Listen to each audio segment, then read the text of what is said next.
ये विभिन्न विभागों के अंतर्गत आज के इस बहुत ही शानदार नियुक्ति पत्र वितरण के कार्यक्रम में मंच पर आसीन हमारे बहुत सीनियर मिनिस्टर आदरणीय गणेश जोशी जी, श्री सौरभ बहुगुणा जी, श्री राम सिंह कैडा जी, हमारे वरिष्ठ विधायक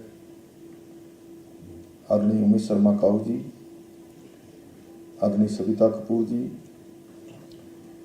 राजेंद्र अंथवाल जी, हमारे गौ सेवा आयोग के अध्यक्ष, श्री भूपेंद्र भंडारी जी, सुरेंद्र मोगा जी, रंजीत सिंह नामधारी जी, नितेश झा जी, सचिव शहरी विकास, रविशंकर जी, सचिव श्री विनोद जी गोस्वामी जी, यहाँ बैठे हुए हमारे मेहरा जी और सुरेश कोहली जी और सभी विभागों के सभी अधिकारीगण और सभी ऐसे अभ्यर्थी जिनको सफलता प्राप्त हुई है और जिनके निमित्त आज ये शानदार कार्यक्रम यहाँ पर आयोजित किया जा रहा है, ऐसे सभी हमारे सफल होने वाले सभी अभ्यर्थीगण, अभिभावकगण, उनके उपस्थित भाइयों एवं बहनों, मैं आज के इस अवसर पर आप सभी प्रतिभाशाली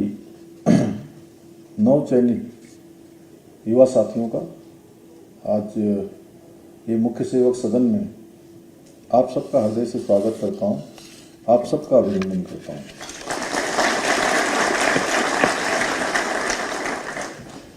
मुझे अत्यंत आज हर्ष भी है और संतोष भी है कि आज शहरी विकास विभाग, कौशल विकास विभाग एवं सेवाजीवन विभाग, पशुपालन विभाग के अंतर्गत नवचयनित 221 युवा साथियों को नियुक्ति पत्र प्रदान करने का शुभ अवसर प्राप्त हो रहा है और मैं इस अवसर पर आप सभी नवचयनित युवा साथियों के साथ साथ आपके गुरुजनों को, आपके अभिभावकों को भी हार्दिक बधाई एवं शुभकामनाएं देता हूं, जिनके त्याग के कारण से, जिनकी प्रार्थना के कारण से, जिनके मार्गदर्शन के कारण से और प्रोत्साहन ने आपको इस सफलता के मुकाम पर पहुंचाया है।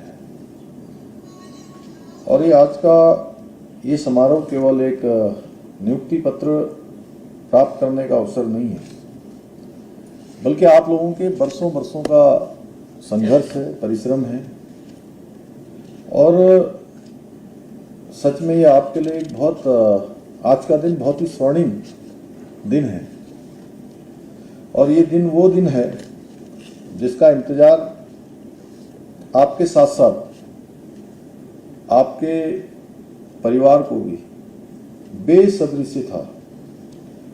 और जब मैं आज इस सभागार में आप सबके चेहरों को देख रहा हूं और उसकी आभा को देख रहा हूं, मुस्कान देख रहा हूं, तो सच में मेरा विश्वास और दृढ़ हो जाता है कि हमारी सरकार सही दिशा में आगे बढ़ रही है। साथियों, सरकारी सेवा में आना मात्र आजीविका या नौकरी पाना भर नहीं होता है, बल्कि जन सेवा का एक ऐसा माध्यम है जिसके द्वारा आप लोग अपनी मातृभूमि की, अपनी कर्मभूमि की प्रत्यक्ष रूप से सेवा कर सकते हैं। और हमारी सरकार का स्पष्ट मानना है कि हमारा युवा भारत के वर्तमान की ही नहीं बल्कि भारत के भविष्य की भी सबसे बड़ी पूंजी है। इसी सोच के साथ हमारी सरकार आदरणीय प्रधानमंत्री श्री नरेंद्र मोदी जी के मार्गदर्शन में युवाओं को रोजगार, स्वरोजगार और बेहतर अवसर उपलब्ध कराने के लिए निरंतर कार्य कर रही है।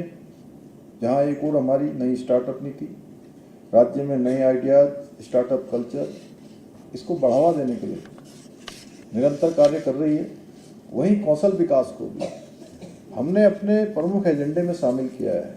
साथ ही मुख्यमंत्री स्वरोजगार योजना, युवा प्रोत्साहन योजना जैसी तमाम योजनाओं के माध्यम से हम अपने युवाओं को सिर्फ हुनर ही नहीं दे रहे हैं, बल्कि उन्हें आर्थिक और तकनीकी रूप से आगे बढ़ाने का काम, मजबूती देने का काम भी कर रहे हैं, ताकि हमारे युवा आने वाले समय में वो नौकरी खोजने वाले न बने, बल्कि वो भविष्य में नौकरी देने वाले बने। हमारी सरकार के इन्हीं सभी प्रयासों का परिणाम है कि उत्तराखंड का युवा आज अपने सपनों को लेकर पहले से कहीं अधिक आश्वस्त है, क्योंकि उसे भाजपा की डबल इंजन की सरकार पर पूरा भरोसा है कि उसकी मेहनत का सम्मान होगा, उसकी प्रतिभा को अवसर मिलेगा और उसके भविष्य के साथ कोई खिलवाड़ नहीं होने दिया जाएगा। साथियों, आप लोग एक चीज़ और देखते होंगे, जब आज मैं यहाँ से हम सब नियुक्ति पत्र के इस कार्यक्रम में हैं, तो आप देखते होंगे अखबारों में, सोशल मीडिया में, इलेक्ट्रॉनिक मीडिया में कि प्रत्येक दिन कहीं ना कहीं कोई न कोई विकास के कार्यों की स्वीकृति हो रही है, कोई न कोई धनराशि आवंटित हो रही है, कोई न कोई योजना पूरी हो रही है, किसी का लोकार्पण हो रहा है, किसी का शिलान्यास हो रहा है। और यही मुख्य सेवक सदन, मुझे लगता है कई सैकड़ों बार, मैंने कहा सैकड़ों बार नहीं, कई सैकड़ों बार आपका कार्यक्रम जैसा आज हो रहा है, ऐसे कार्यक्रमों का साक्षी बन चुका है अनेकों बार। और आज का दिन तो वैसे भी बहुत ही अभूतपूर्व दिन है, और आज ऐसे दिन आप सभी को यह नियुक्ति पत्र प्राप्त हो रहा है, जिस दिन हमारे देश के अंदर आदरणीय प्रधानमंत्री नरेंद्र मोदी जी का एक आज़ाद भारत में रिकॉर्ड बन रहा है कि वो भारत के ऐसे प्रधानमंत्री हैं जो सबसे लंबे समय तक निर्वाचित रहने वाले प्रधानमंत्री के रूप में आज उनका कार्यकाल सारे रिकॉर्डों को पीछे छोड़ रहा है। इसलिए इस विशेष दिन की भी मैं आप सबको बधाई देता हूँ।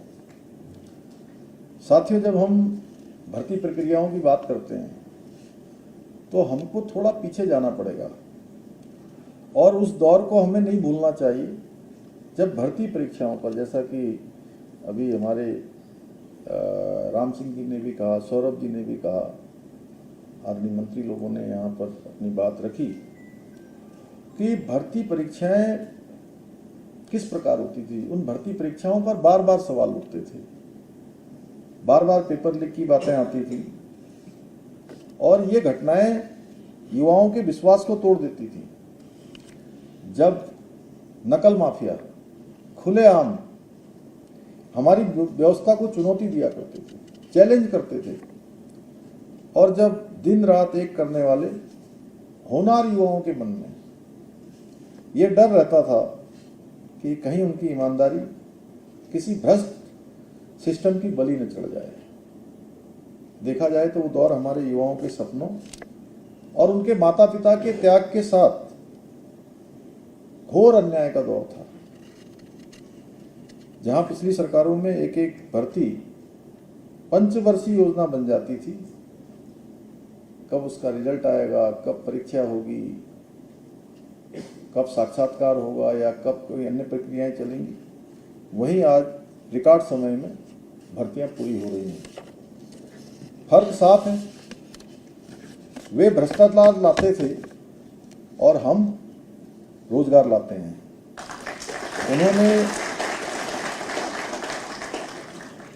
उनके समय में युवाओं को केवल हताशा और निराशा मिलती थी, जबकि आज के समय में युवाओं को नियुक्ति पत्र सौंपने का काम निरंतर होता है। निरंतर इसी प्रकार से कार्यक्रमों का आयोजन होता है, क्योंकि साथियों, हमने संकल्प लिया था कि हम उत्तराखंड के युवाओं के भविष्य के साथ किसी भी कीमत पर समझौता नहीं होने देंगे। हमने नकल माफियाओं के खिलाफ निर्णायक लड़ाई लड़ते हुए दोषियों को कानून के शिकंजे में लाने का काम किया, और देश का सबसे कठोर नकल विरोधी कानून लागू करके स्पष्ट संदेश दिया कि अब उत्तराखंड में प्रतिभा व परिश्रम का सम्मान होगा, और ईमानदारी की जीत होगी। योग्यता, प्रतिभा और क्षमतावान हमारे भाई बहन, हमारे राज्य के बेटे बेटियां, उनको अब इसके लिए किसी के आगे पीछे जाने की जरूरत नहीं पड़ेगी। उनको उनकी योग्यता, प्रतिभा ही चयन का एकमात्र आधार होगी। और ये नकल विरोधी कानून लागू होने के बाद भर्ती प्रक्रियाएं पारदर्शी और निष्पक्ष हो रही हैं। मुझे ये बताते हुए बेहद गर्व है कि बीते 4.5 वर्षों में सरकार ने 33,000 से अधिक युवाओं को सरकारी नौकरियों से जोड़ने का काम किया है।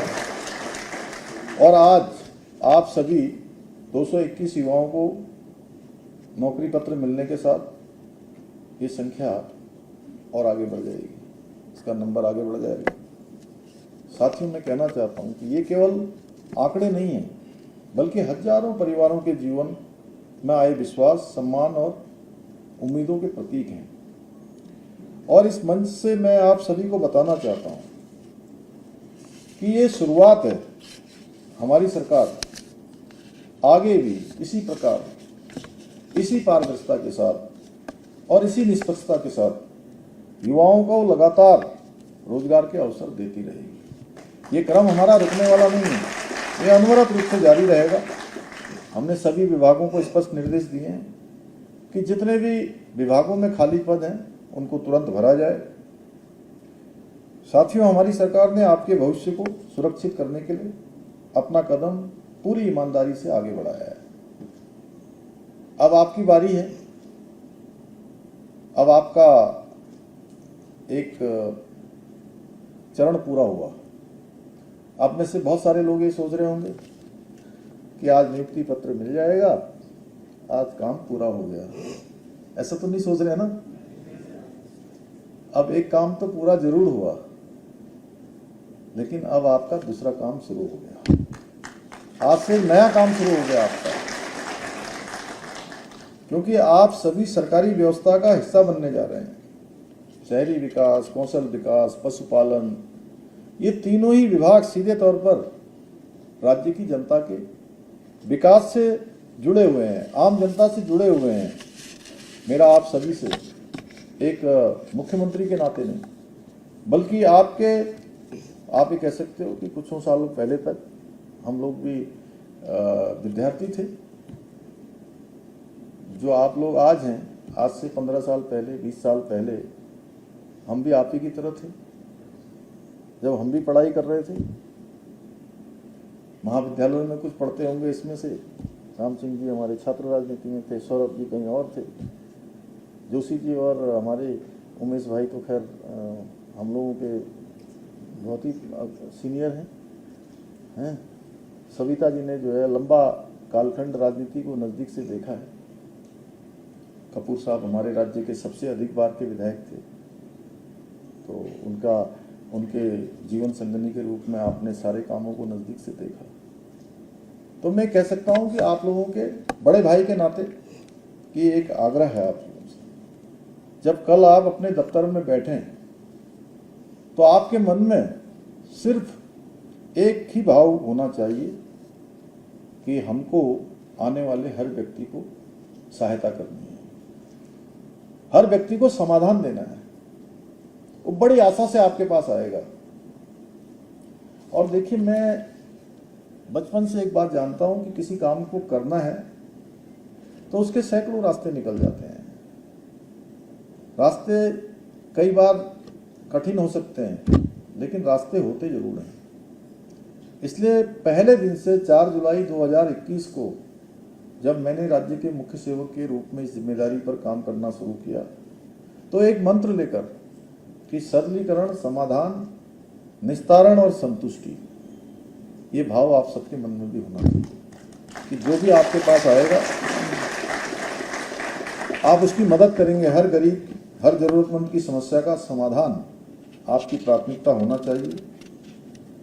और ये याद रखिए, कोई भी विभाग केवल भवनों और फाइलों से नहीं चलता है, बल्कि जनता को असली सुशासन आप जैसे जो नई पीढ़ी के और मैं आपको कह सकता हूं विकसित भारत के संकल्प को पूरा करने वाले जो उसके ध्वजवाहक हैं, अमृत काल के ध्वजवाहक हैं, वो आप लोग हैं जिनका सेवा काल आज से प्रारंभ हुआ है। और आप लोग ही इसको कर्मठता से कर सकते हैं, सुशासन दे सकते हैं और व्यवस्थाओं में जनता का विश्वास ईमानदार और कर्मठ लोग ही जगाते हैं कि ये व्यवस्था व्यवस्थित होकर चलेगी। व्यवस्था में अव्यवस्था नहीं होगी, व्यवस्था में घुसपैठ नहीं होगी, व्यवस्था में कोई आगजनी नहीं होगी। व्यवस्था की तरीके से चलेगी और जनसेवा को नई ऊंचाइयां जनता के प्रति आप जैसे समर्पित लोगों के कारण ही प्राप्त होती है। इसलिए आज से आप केवल सरकारी कर्मचारी नहीं हैं, बल्कि उत्तराखंड के विकास के सहभागी हैं। और साथियों, श्रीमद् भागवत गीता में भगवान श्री कृष्ण ने कहा, कर्मण्येवाधिकारस्ते मा फलेषु कदाचन, अर्थात हमारा केवल कर्म करने पर अधिकार है, उसके फल की चिंता में नहीं। और यही भावना एक सच्चे लोक सेवक की पहचान होती है। जब सेवा का भाव सबसे ऊपर होता है, सर्वोपरि होता है, जब कर्तव्य ही साधना बन जाता है और जब जनहित ही सर्वोच्च लक्ष्य बन जाता है, तब सफलता स्वयं हमारे कदम चूमती है। साथियों, आज आदरणीय प्रधानमंत्री श्री नरेंद्र मोदी जी के नेतृत्व में देश विकसित भारत 2047 के महान संकल्पों के साथ आगे बढ़ रहा है। और इस कालखंड में सच में आप लोग बड़े सौभाग्यशाली हैं कि इस कालखंड में आपको भी उसका सहयात्री करने का अवसर आपके परिश्रम से, आपके माता पिता के आशीर्वाद से, भगवान की कृपा से, गुरुजनों की प्रेरणा से आपको प्राप्त हुआ है। तो आप सभी को केवल नौकरी नहीं करनी है, बल्कि आपको इस महायज्ञ में अपनी सक्रिय भागीदारी निभानी है और राष्ट्र निर्माण में अपना अमूल्य योगदान देना है। मुझे पूरा विश्वास है कि आप सभी युवा साथी अपनी कर्मठता से, अपनी ईमानदारी से और जनसेवा के भाव से उत्तराखंड को देश का सर्वश्रेष्ठ राज्य बनाने के हमारे विकल्प रहित संकल्प को और अधिक मजबूती प्रदान करेंगे। सच में मैं आज के दिन के आपको बहुत बधाई देता हूँ, बहुत शुभकामनाएं देता हूँ कि भगवान की कृपा से आपको बड़ा अवसर मिला है। और ये जो मनुष्य का जीवन है, ये मनुष्य का जीवन अपने आप में एक बहुत बड़ा आश्चर्य है। श्रीमद् भागवत में लिखा गया है कि मनुष्य एक ऐसा प्राणी है 84 लाख योनियों के बाद, उसको भगवान ने सबसे ज्यादा सभी चीजों से, चाहे उसका विवेक हो, चाहे उसके मन में करुणा हो, विवेक हो, काम करने के लिए हाथ पांव हो, सुनने के लिए कान हो, सभी प्रकार की जो निर्माण है उनसे भगवान ने जो है मनुष्य के अंदर किए हैं। और मनुष्य के जीवन से ही हमको मोक्ष का द्वार भी प्राप्त होता है। तो हम सभी प्राणियों से भिन्न हैं। जब 84 लाख योनियों के बाद हमको मनुष्य का जीवन मिलता है, वो इसलिए मिलता है कि हम इस जीवन को सफल और सार्थक बनाएं, इस जीवन को जन सेवा में लगाएं, ऐसे काम करें कि भगवान के यहाँ जो अकाउंट बनता है ना, जैसे बैंक में अकाउंट होता है, वैसे ही भगवान के यहाँ अकाउंट चलता रहता है और उसमें एक एक पल और एक एक क्षण का पाई पाई का हिसाब होता है कि हमने कौन सा काम सही किया, कौन सा काम गलत किया, कौन सा काम हमने सही भावना से किया, कौन सा हमने बेमन से किया है। वहां पर कोई, जैसे क्या है कि कोई भी व्यक्ति अपने स्वयं से अपनी चोरी को नहीं छिपा सकता है। उसको पता होता है मैं सामने वाले को कुछ भी कहूंगा तो वो समझ सकता है। मैंने अगर उसको कहा कि गंगा दास है, उसने कहा यमुना दास है, उसने कहा रात है, दिन है, हम दूसरे को समझा सकते हैं। लेकिन स्वयं को हमें पता होता है कि जो मैं बोल रहा हूँ गलत बोल रहा हूँ कि सही बोल रहा हूँ। तो आप स्वयं का आकलन करते हुए, स्व मूल्यांकन करते हुए, भगवान को साक्षी मानते हुए आप अगर पुण्य कार्य करते चलेंगे, लोगों की सेवा करते चलेंगे, लोगों की भलाई करते चलेंगे, उनकी सहायता करते चलेंगे, उनके जीवन को आगे बढ़ाते चलेंगे, तो भगवान के यहाँ पुण्यों का अकाउंट आपका बड़ा होता जाएगा, जो इस जीवन में भी काम आएगा और आने वाले सभी जीवन में आपको उसका पुण्य प्राप्त होगा। इसलिए मैं आप सभी से ये अपेक्षा करता हूं और मुझे पूरा विश्वास भी है कि आप सभी अपनी कार्य क्षमता से, ईमानदारी से, जनसेवा के भाव से उत्तराखंड को देश का सर्वश्रेष्ठ राज्य बनाने के हमारे विकल्प रहित संकल्प को और अधिक मजबूती प्रदान करेंगे कि हिंदुस्तान के सभी राज्यों में हमारा राज्य श्रेष्ठ राज्यों की गिनती में आए, अग्रणी पंक्ति के राज्यों में आए। इसी विश्वास के साथ मैं आप सभी युवा साथियों के पुनः उज्जवल भविष्य की कामना करते हुए आप सबको बधाई देते हुए अपनी बात को समाप्त करता हूँ।